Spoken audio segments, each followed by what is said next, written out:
Everyone. I apologize for our tardiness. I was with the president. Let me begin with a few scheduling announcements today.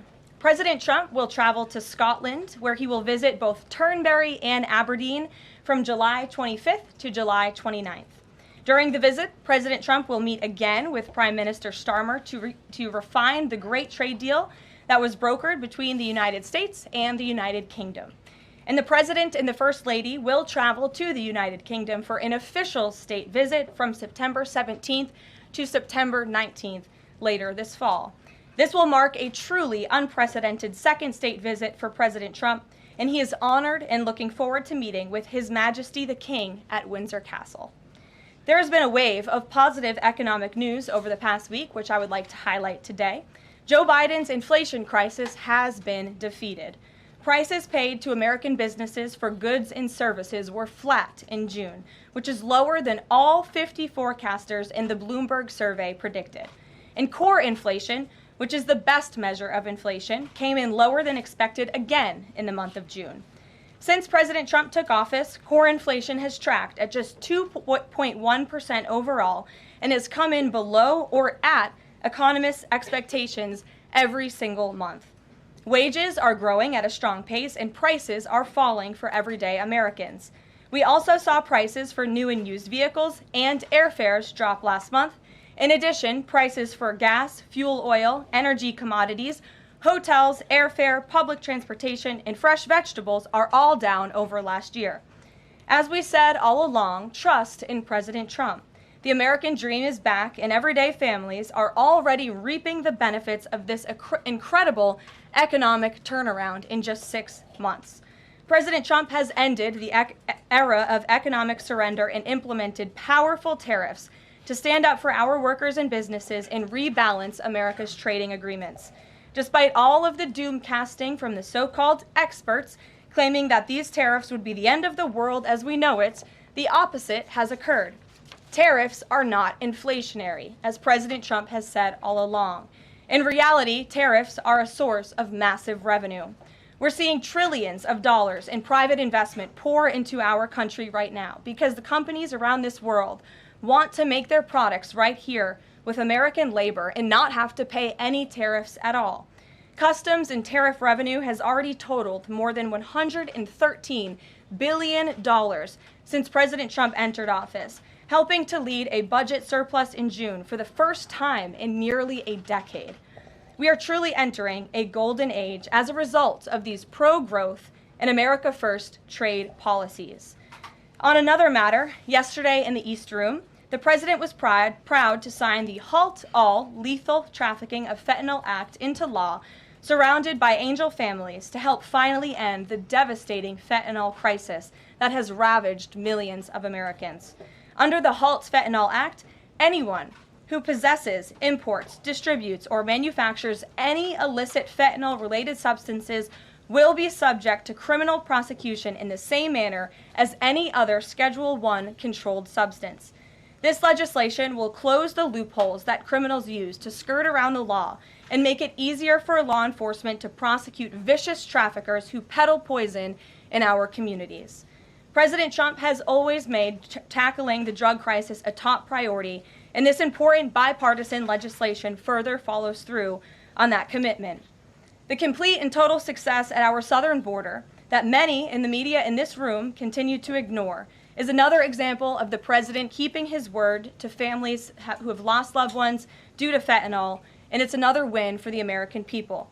Customs and Border Protection just released the final operationalized stats for the month of June, and I must highlight some of these incredible numbers.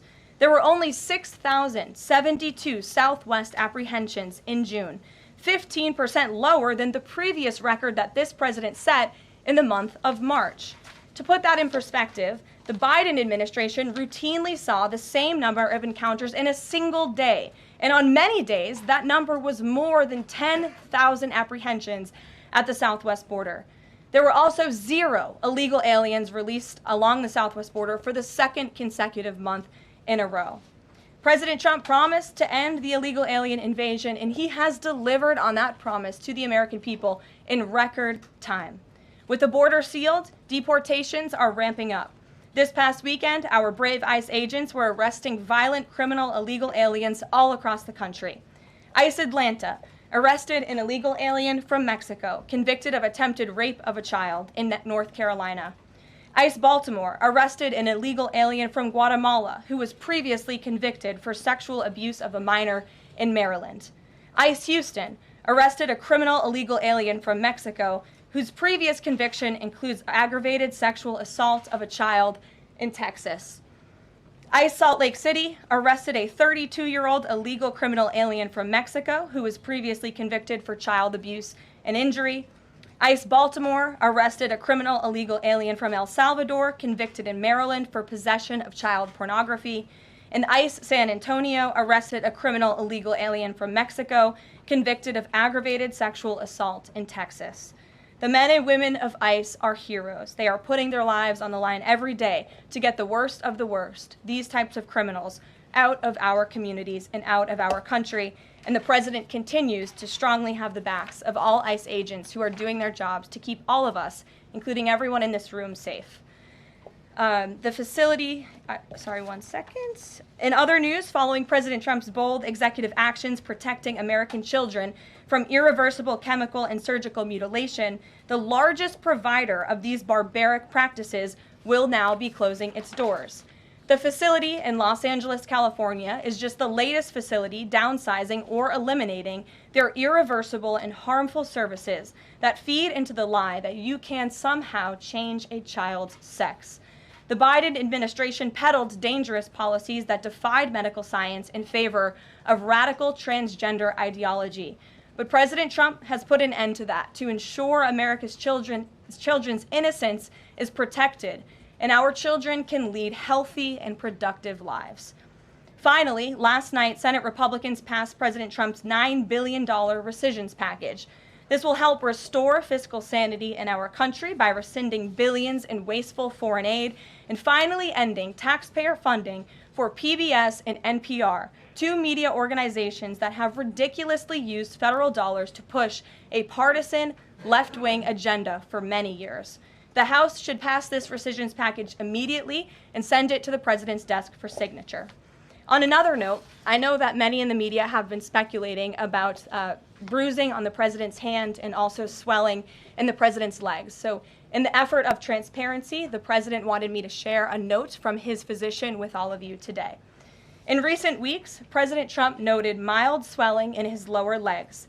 In keeping with routine medical care and out of an abundance of caution, this concern was thoroughly evaluated by the White House medical unit. The president underwent a comprehensive examination, including diagnostic vascular studies.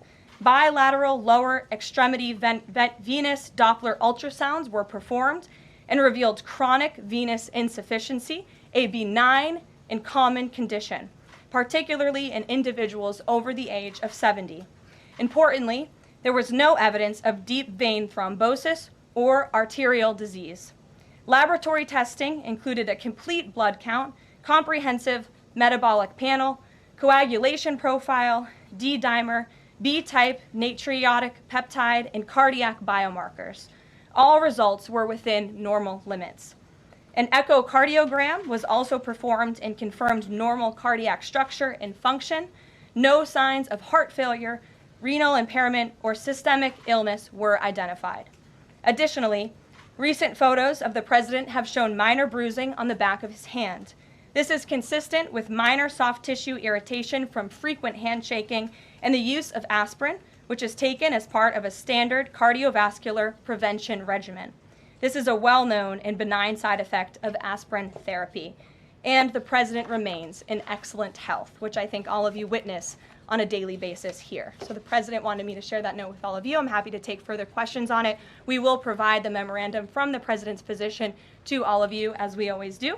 And we'll get to questions. Here in our new media seat, we have Frank Corva, who's the White House correspondent for Bitcoin Magazine, which comes at a timely week with crypto legislation moving across Capitol Hill. So why don't you kick us off, Frank, and thanks for being with us. Thank you so much. We appreciate appreciate it, Ms. Leavitt. Sure. I was curious to hear if the President was in favor of removing any and all language around central bank digital currencies from the Genius Act, maybe as a means to get it across the line and get it on his desk. And then my second question was about something the President spoke about in this room. He talked about a $600 de minimis tax exemption for Bitcoin and other crypto spending. So I was just wondering if you could comment on those. Sure. Well, the President did signal his support for a de minimis exemption for crypto, and the administration continues to be in support of that. We are definitely receptive to it to make crypto payments easier and more efficient for those who seek to use crypto as simple as buying a cup of coffee. Of course, right now that cannot happen, but with the de minimis exemption, perhaps it could in the future, and we will continue to explore legislative solutions to accomplish that.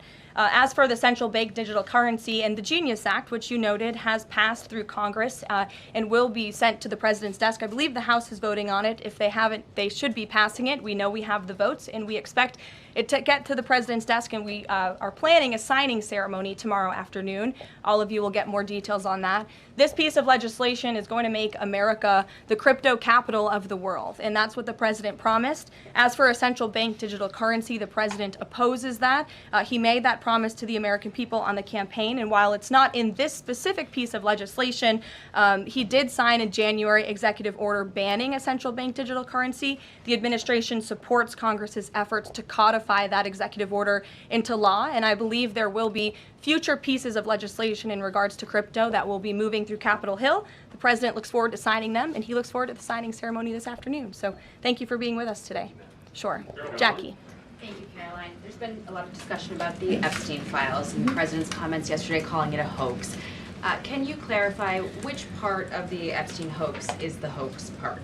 The President is referring to the fact that Democrats have now seized on this as if they ever wanted transparency when it comes to Jeffrey Epstein, which is an asinine suggestion for any Democrat to make. The Democrats had control of this building, the White House, for 4 years, and they didn't do a dang thing when it came to transparency in regards to Jeffrey Epstein and his heinous crimes. It was this President who directed the Department of Justice and the Attorney General to do an exhaustive review of all files related to Jeffrey Epstein, which they did.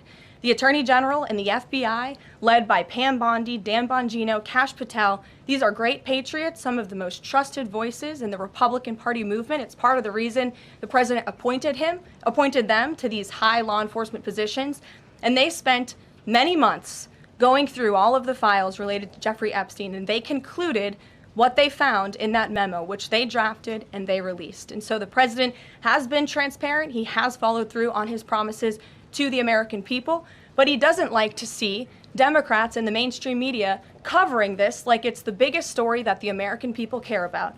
The President has been working so hard this week. On Tuesday, he went to Pennsylvania, where he secured $90 billion in investments for the Commonwealth, for the people of that state. After that, he came back to the Oval Office at 8 p.m. He went in there to whip votes to get the Genius Act signed into law. And because of his efforts, that bill is now going to be signed and passed. The following day, yesterday, he meets with a foreign leader, the King of Bahrain, to secure more investments into this country. And then yesterday afternoon, the President is in the East Room of the White House mourning with parents who have lost their children because of fentanyl, signing a bipartisan piece of legislation. And not a single cable network in this country took that event live and covered that event like they should. Those are the issues the President cares about. What could be more important to the American people than helping families who have lost their children? Those are the issues this President is going to remain focused on. I understand he wants to move on from this story, but you do have some prominent figures, including the Senate Majority Leader, the House Speaker, voicing support for the files to come out. Representative Massey collecting signatures that would force a discharge petition for a vote on the floor for this. It doesn't seem to be going away. What is stopping the administration from just redacting any sensitive information, grand jury information, and putting out what is appropriate so that the American people can decide and then let this story die? Well, in terms of redactions or grand jury seals, those are questions for the Department of Justice. Those are also questions for the judges who have that information under a seal. And that would have to be requested, and a judge would have to approve it. That's out of the President's control. He has said, in agreement with some of the leaders on Capitol Hill, that if the Attorney General and the Department of Justice come across any other credible evidence, they should provide that to the American people. The President has said that, and he agrees with them on that. Why did you fire Maureen Comey? The Department of Justice did, and I would defer you to them. Dasha. the White House been directly in touch with some of the MAGA influencers that are still not satisfied with the administration's handling? And has the message to them been similar to what the president has said, which is sort of either let this go or we don't need your support? Well, look, the president and this team are always in contact with the president's supporters with voices of many kinds on both sides of the aisle. I think that's part of the reason this president is a great president, because he's willing to listen and hear other people's perspectives. But ultimately, he has led this country, not just over the past 6 months to historic success, but also through his first 4 years as president. And as the leader and the creator of the MAGA movement, he has led through these perilous times for our country based on instinct and in the best interest of the country. And as I always say, the American people should trust in President Trump. John, Fed go Chair. ahead, John. Thanks a lot, Caroline. The president on Monday announced that if there's not compliance with Russia within 50 days, there would be increased tariffs. Can you explain how that works, first of all? What happens if Russia doesn't end its war with Ukraine in 50 days? Well, in 50 days, as the president clearly laid out, if there is not a ceasefire agreement or a peace deal within that time frame, if Russia refuses to legitimately agree to a ceasefire, then they will face very steep tariffs, and they will also face secondary sanctions. So countries that are purchasing oil from Russia will be sanctioned as well, and of course that will do deep damage to Russia's economy. And I would just add that the president wants this war to end with a diplomatic solution. He's been pushing for it. This administration has spent many hours and a lot of time trying to solve this war very far away, but the president wants to stop the killing and he wants to save lives. As far Reagan, as the first part go of ahead. what you were saying, Caroline. the Reagan, first go part, ahead. I have two questions for you. It's just about, if I may, just about the tariffs, the first part. I get the secondary tariffs, but there was only $3 billion worth of trade between the U.S. and Russia in 2024. It's expected to be far less this particular year. On April the 2nd, both you and the Treasury Secretary said it's not necessary to apply any tariffs on Russia. You said that because of the lack of trade, it precludes, that was the word you used, any need for tariffs. Why now, and why do you think that that would make them cave and come to some sort of peace agreement as it relates to Ukraine? $3 billion is still a lot of money, John, and it's not just tariffs, it's the secondary sanctions as well that will be implemented in 50 days. Reagan. Thanks, Caroline. I have two questions for you. Sure. First on Congress. Congresswoman Salazar introduced legislation that would give some illegal immigrants in the country a path to citizenship. 10 Republicans signed on to what she's calling the Dignity Act. I'm curious what the White House's position is on the legislation and if the president would veto this bill if it made it to its desk. From my understanding, the White House nor the president has actually read through this legislation. We've been focused on, of course, the One Big Beautiful Bill, which passed, which is another historic accomplishment of this president in record time. The Genius Act this week, the Recisions package, that's been the focus of the White House. But the president has made it very clear he will not support amnesty for illegal aliens in any way. I want to give you a chance to respond to the CEO of NPR. She's claiming that the cuts to their network will, quote, be a real risk to public safety of the country. Murkowski has argued that public broadcasting stations save lives. Could you respond to these concerns? The NPR CEO said cutting NPR will be a risk to public safety. I am not sure how NPR helps the public safety of our country, but I do know that NPR, unfortunately, has become really just a propaganda voice for the left. Just a few examples for you. In 2020, NPR refused to cover the Hunter Biden laptop scandal in the run-up to the election. They said their assertions don't amount to much, writing they did not want to waste the listeners' and readers' time on stories that are just pure distractions. That does not sound like an unbiased opinion. That sounds like a partisan opinion to me. And this is a taxpayer-funded organization. In 2018, that same CEO that you're talking about called the president in the Oval Office, who nearly 80 million Americans elected, she called him racist, shared a photo of herself wearing a Biden for President campaign hat, serves on the board of a Soros-funded activist group. In 2020, PBS's White House correspondent at the time characterized President Trump's speech then at Mount Rushmore as a love letter to white resentment, promoting the myth of America. In 2017, PBS devoted an entire panel talking about what it means to be woke and white privilege. In 2023, PBS's Washington Week Roundtable covered up Joe Biden's clear mental divide. That's actually quite the clip. I would encourage all of you to look at it. These are not honest news organizations. These are partisan, left-wing outlets that are funded by the taxpayers. And this administration does not believe it's a good use of the taxpayers' time and money. Ed Lawrence. Yeah, thanks, Carol. I want to ask you about the Federal Reserve. So does the president believe that the slightly restrictive monetary policy stance right now, could that cause an economic slowdown? And if he does believe that, when? What pause are you referring to? No, could the stance of the monetary policy is slightly restrictive? Does the president believe that that stance, the slightly restrictive stance, could cause an economic slowdown in itself? I haven't heard the president discuss that specifically, but what I do know in regards to the Federal Reserve is the president's been very transparent about his displeasure with both the policies and the management of the Fed, and he spoke about that to all of you pretty extensively in the Oval Office yesterday. And last month, one more if I could, last month the Canadian Prime Minister said the president had agreed to a July 21st deadline to sort of work towards a trade agreement. That's 4 days from now. Could there be a trade agreement with Canada in 4 days? Well, look, we'll see. The trade team continues to be very active in our conversations and discussions with Canada. The president himself has said, unfortunately, our neighbors to the north have been pretty difficult to deal with when it comes to matters on trade. But in trade, generally speaking, as you know, 25 countries have received letters thus far from the president directly with his big, beautiful signature on them, from Japan to Korea, South Africa, Kazakhstan, Malaysia, just a few countries, and Canada also received a letter for 35%. With that said, if countries want to have legitimate further discussions, the Trump administration and the president's trade team are willing to have further talks, but these letters these countries have been receiving are the deals. And as the president has said, those deals will be made. They are tailor-made to each and every country based on the United States' concerns and what's in the best interest of the American worker and the American people. Charlie, go ahead. Thank you, Karoline. No, I called on Charlie, but Deanna, you can go ahead too. Go ahead. The president said that he floated the idea of a special prosecutor in the Epstein case. Can you confirm that? And has he asked the Attorney General to do this, to appoint a special prosecutor to look it over? Well, the idea was floated from someone in the media to the president. The president would not recommend a special prosecutor in the Epstein case. That's how he feels. And as for his discussions with the Attorney General, I'm not sure. Deanna. Karoline. Thank you so much.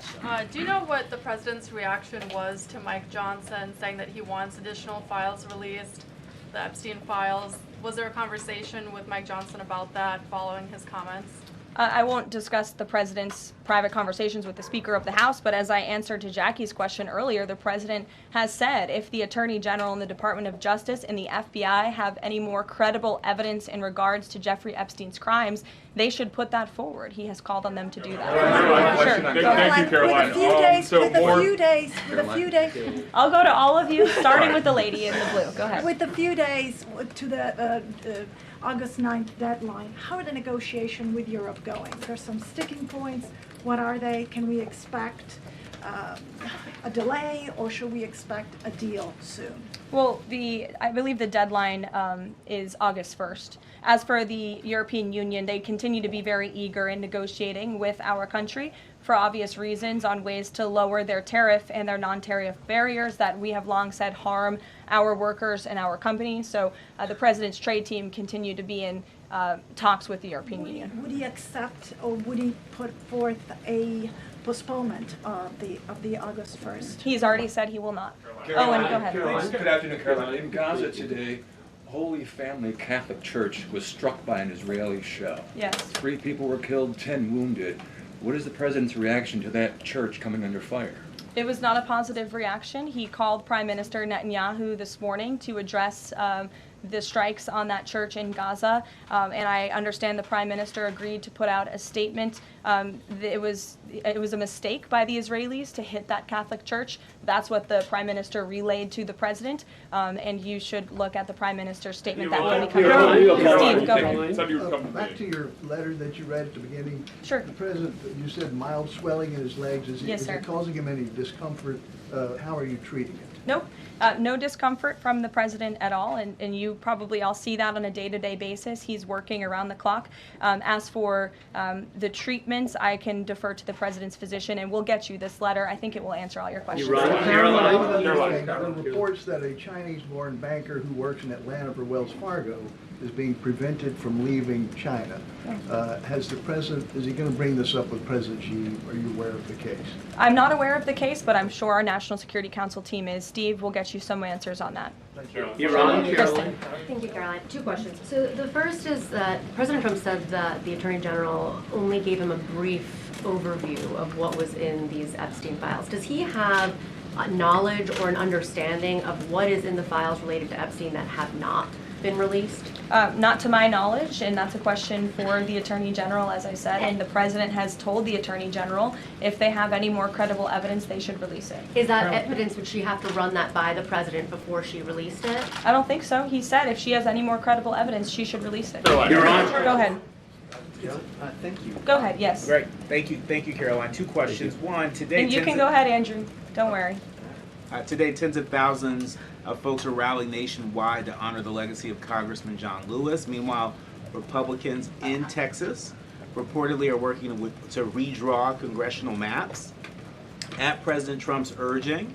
How is President Trump reconciling his call to action for Texas Republicans with the legacy of Representative John Lewis? I'm not quite sure how the two things are related. I think the president would agree that John Lewis served our country for many, many years. It has nothing to do with the redistricting efforts that are currently underway by Texas Republicans to add seats to their legislature. They have the right to do that. The president spoke to the congressmen and women who serve the great state of Texas about it, but it's up to them and it's up to their legislature to get that approved. And Caroline, just the second question. Go Does ahead. the president support the Justice Department's request for just 1 day in jail for the officer convicted in Breonna Taylor's killing?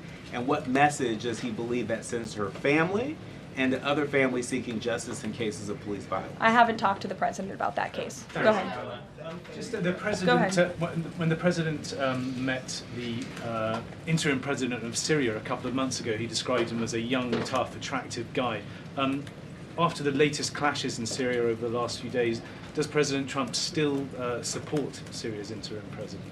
The president still supports Syria's pathway to a peaceful and prosperous country, and you received an update directly from the Secretary of State on the ongoing situation between Syria and Israel. I spoke to him myself this morning to get an update, and as soon as the United States became involved in this conflict, we were able to de-escalate, deconflict. That seems to be continuing. Syria agreed to draw back their troops that were in the area where that clash was ongoing, and we continue to be very actively monitoring the situation. The president wants to see Syria become a prosperous and stable country, and by the lifting of the sanctions on Syria, he's giving them a real chance to do that, and he wants to see that through. Andrew, go ahead.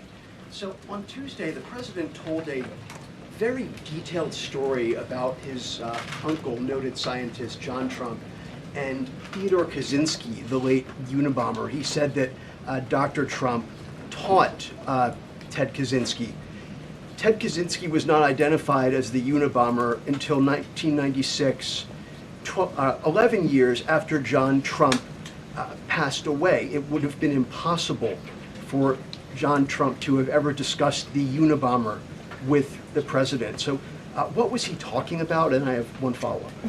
Andrew, with so many issues going on in the world, I'm a little bit surprised you would ask such a question, although I'm not sometimes coming from you, I will say, but I'm willing to give you an answer. Nevertheless, the president's uncle did, in fact, teach at MIT. He was a very intelligent professor. The president's very proud of his family. In fact, the president has a letter from his uncle on the MIT letterhead that sits in the Oval Office dining room. Maybe we'll let you see it sometime. And then Elizabeth. Caroline, one more on. Elizabeth, will the go ahead. president consider pardoning Ghislaine Maxwell Elizabeth, if the go Epstein case is a hoax? Okay, I'll start off with the president said last week he would not be getting involved in the New York City mayoral case. If that mayoral race, if that's still the case, given his history drawing a large crowd in New York City, what's his reason for staying out of it in that way? Well, look, I think the president reserves the right to get involved in races or not get involved in races, and he's made the decision not to weigh in on the New York mayoral race, as you rightly pointed out, although he has gone as far to say he absolutely does not want to see Zemdami elected, who is a known communist who supports the abolishment of private property, the defunding of police. He has made very well-known anti-Semitic statements. It would be a disaster for New York and for this country, and I think it's quite telling that this individual, a known communist, has been spending time in Washington this week meeting with leaders on Capitol Hill.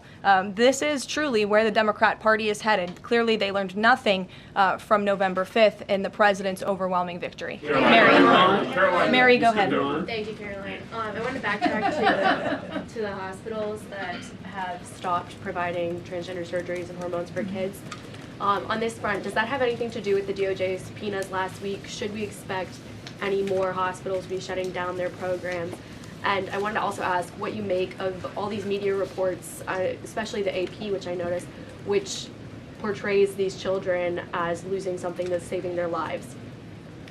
Yes, I think the president spoke a lot about this issue, which is a political issue, but also really a cultural issue that impacts children and families. He talked about it a lot on the campaign, and I think he was quite surprised by the uptick we were seeing in the embracement by the Democrat Party when it comes to the chemical castration and mutilation of young, innocent bodies. And so the president made it a very early priority to sign very strong executive orders to cut off the funding for any hospital or any medical facility in this country that provides such barbaric procedures. And as a result of that strong policy and the president's strong common sense position on this issue, we've had such an overwhelming response, which is great for children in Arizona. Phoenix Children's Hospital has stopped providing puberty blockers and hormone therapy to minors. In California, Stanford Medicine ended sex change surgeries for minors. Children's Hospital Los Angeles is closing its Center for Trans Youth Health and Development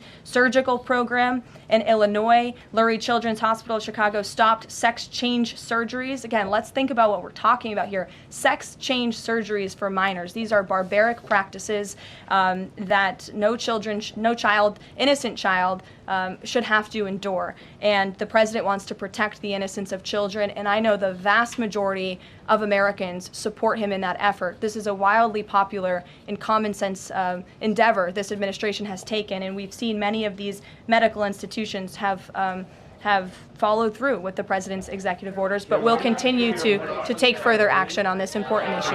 Garrett. I too, if you'll indulge me. Sure. On the Recisions package, I wonder what the White House makes of this theory that it increases the odds of a shutdown. The theory is basically, why would any Democrat vote for a bipartisan spending deal with Republicans if Republicans can turn around and claw the money back the next day?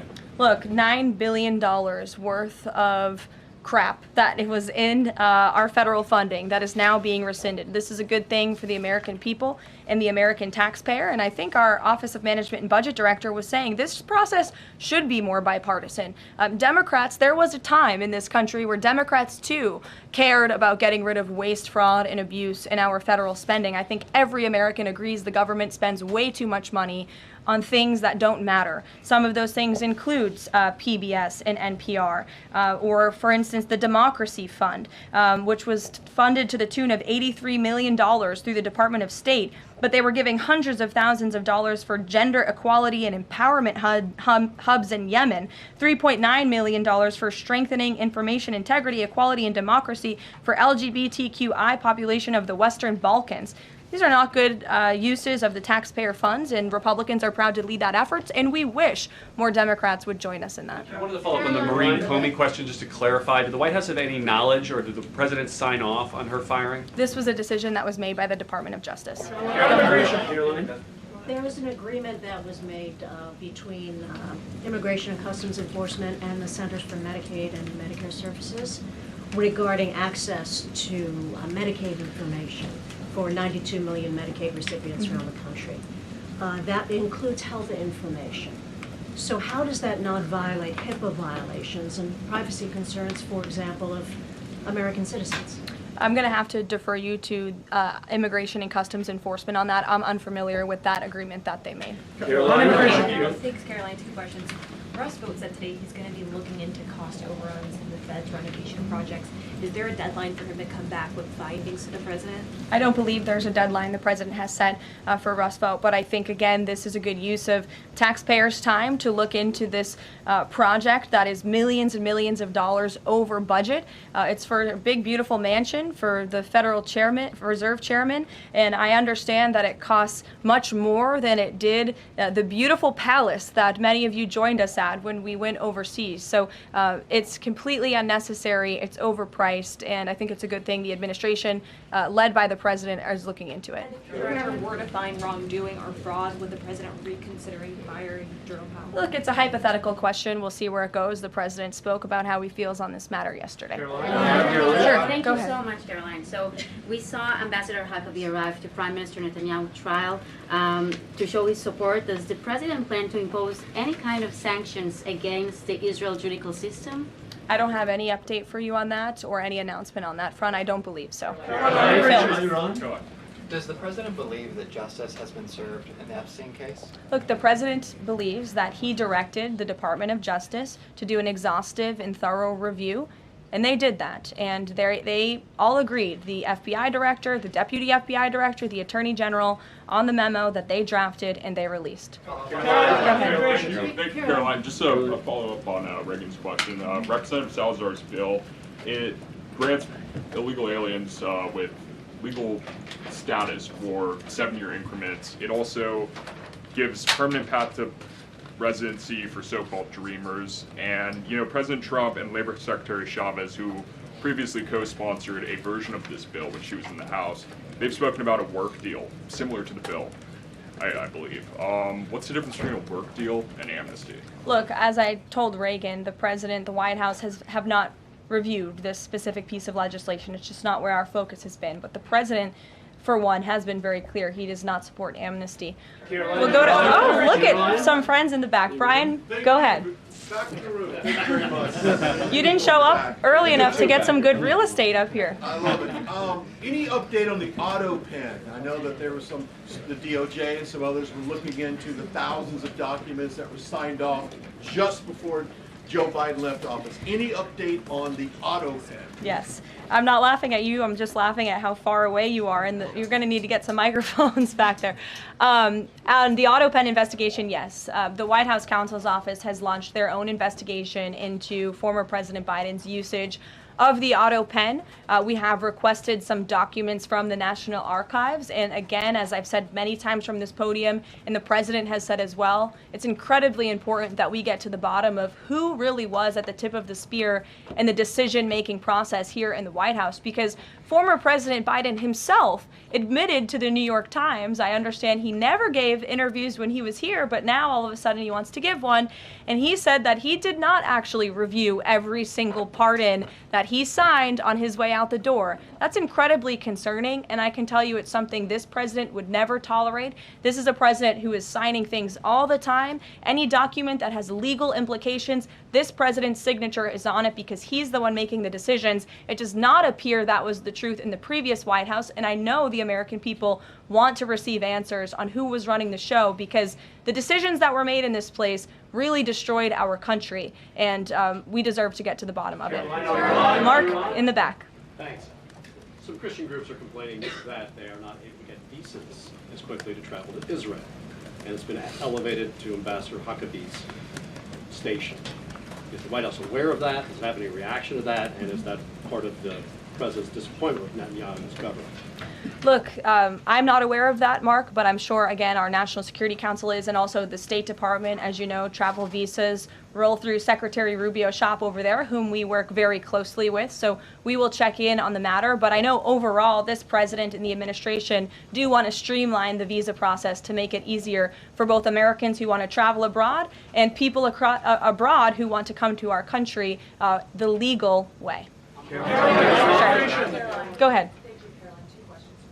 I was going to the gentleman above you, but go ahead, Libby, and then you can go.